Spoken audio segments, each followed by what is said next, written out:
Fight fans all over the world, it's Daddy P with Slap Happy Gorilla. What? Daddy P back. The saga continues for all of the excuses for Errol Spence losing. Listen. Big up and respect to Errol Spence.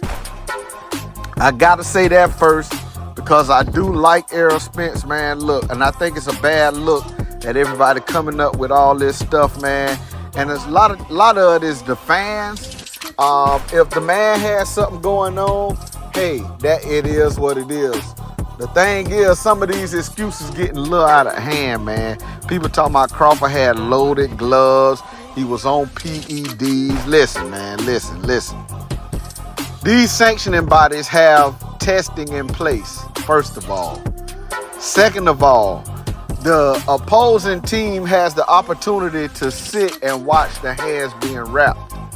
So all of this stuff, man, about the gloves, and I know Derrick James checked the gloves after the fight. He was just in amazement. Look, and the thing with Errol Spence's face, everybody know he got in a car accident a few years ago, and he had plastic surgery. So a lot of that beating on his face, he just had never looked like that because nobody ever was touching him like that. You know, Terence Crawford touched him up. Terence Crawford touched the man up. He hit him with some good, clean shots and messed his face up. His face started coming apart because he had plastic surgery, bro. It is what it is. That's why the blood on his face looked a little different than what usually happens. The man had plastic surgery, and a lot of it. He got thrown out of a car that was going reportedly, anywhere from 60 to 100 miles an hour. So, it is what it is, man. So all of these excuses, all this stuff, man, Terence Crawford won the fight. It's sports. If he had a bad camp, hey, that's on Errol Spence and his camp. That's why Errol Spence is not making excuses. And this is the thing. Errol Spence come back and get the rematch. You know what I'm saying? If he win, he want to be able to say he beat a great fighter. Not, I was the better man. I just had this going on. Nah, you can't make excuses. It's sports. We picked the day. We picked the time. We stuck to it. Somebody won. You know what I'm saying? And Terence Crawford, all these people talking about Terence Crawford never looked like that against nobody. Yes, he did. He beat the brakes off all of the welterweights that he faced. He knocked them out. Now, different rounds because styles make fights. And Matt been telling y'all that the style that Errol Spence has is basic, and for Terence Crawford, he will get past that style easy. And them guys are students of the game, so they study Errol Spence. Errol Spence was ill prepared, I must say that, because his game plan, you can tell, was not geared towards beating Terence Crawford. It was geared to his training camp was geared towards sharpening skills that he already had to beat Terence Crawford, but he was using sharpening skills that he already had when he beat his past opponents. Terence Crawford's whole training camp was geared towards beating Errol Spence specifically. And that's why those guys were ill prepared. You heard Errol Spence kept saying, I'm going to walk him down and break him. He kept saying he go break him. Terence Crawford is not like any other fighter that he faced. So, he wasn't able to do what he thought he was going to do. And I think it was because they were ill prepared. They underestimated Terence Crawford. They felt like he was the smaller man and they was going to have their way with it. But Crawford is a very crafty fighter. Crawford is a very skillful fighter. And he was a lot stronger than they anticipated. He deadlifts. Crawford was a wrestler. He has that strength. And a lot of people talk about him being built from the ground up, from the legs up. You know what I'm saying? He's not built from the shoulders down. He has a good base. And so he's a lot stronger than he looks. He has that small, wiry frame, but he is very strong.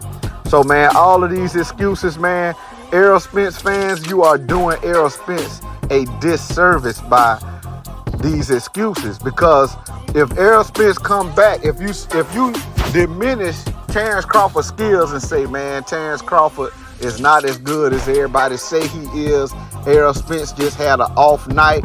Nah. Then when Errol Spence beat him, then who did he beat?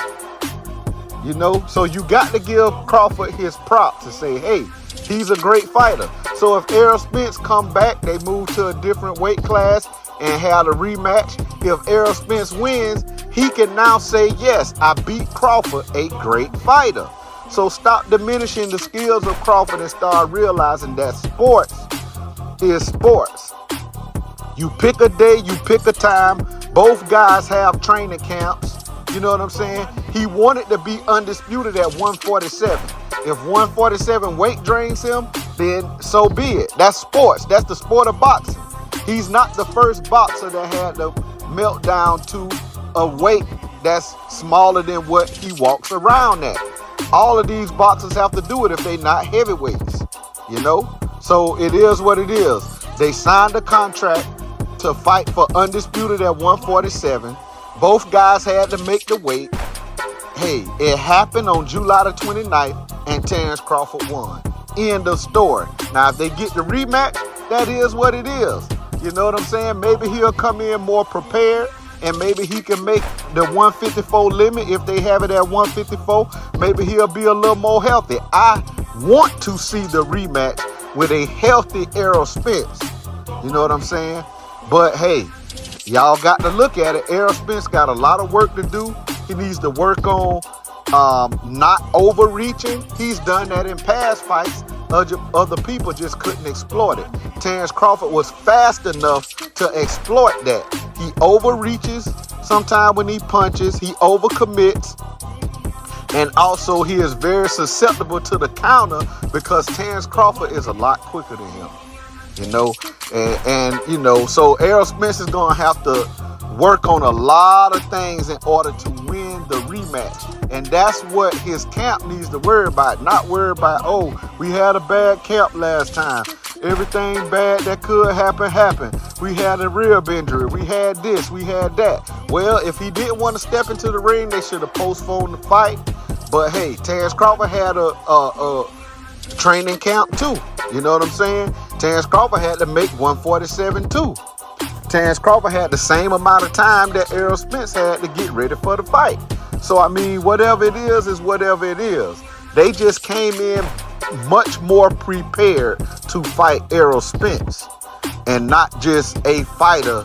You know what I'm saying? Terence Crawford just wasn't sharpening his skills that he already had to beat past opponents. He was sharpening his skills in order to beat Errol Spence. And that's why they were victorious. You know, Errol Spence was able to come in there after a car wreck and beat a Danny Garcia. His skills are limited. He was able to come in there, you know, he didn't look that good against Ugas. But he went in there against Ugas and got the job done. But none of those guys are Terence Crawford. You know what I'm saying? And you look at the fight with Sean Porter. You know what I'm saying? You look at these past fights, man. Errol Spence is a guy that enjoyed being the bigger, stronger guy, and he was able to get by, you know, some of those camps. He even said he had fat camps where he had to lose a lot of weight when he fought Sean Porter, you know. He blamed that performance on that, but he won, so he can blame it on whatever he want to blame it on. He won that fight. But, you know, when it comes down to it, you see that Errol Spence was very distracted. He had a party lifestyle. That's why, you know, that was the blame for the wreck. You know, he was drinking. He was intoxicated, got in an accident, you know. So, you know, he had a lifestyle that was adverse for an athlete. Terence Crawford has dedicated himself to his craft. So you got to give him his flowers, man. It is what it is. But like I say, I hope Errol Spence come back ready to fight. I hope he comes back healthy. And I hope that we see a matchup in the rematch that is a lot different than the matchup we saw last time. I'm going to be honest with you. I don't think it's going to be very different. It could go 12. It could be a knockout again. But I really believe Terence Crawford wins this fight again. This is Daddy P. Like, comment, subscribe, hate, whatever. Hey, Subscribe to the channel, hit that bell icon to be notified every time it go down. This is Daddy P. Hit that like button for me. I'm out of there.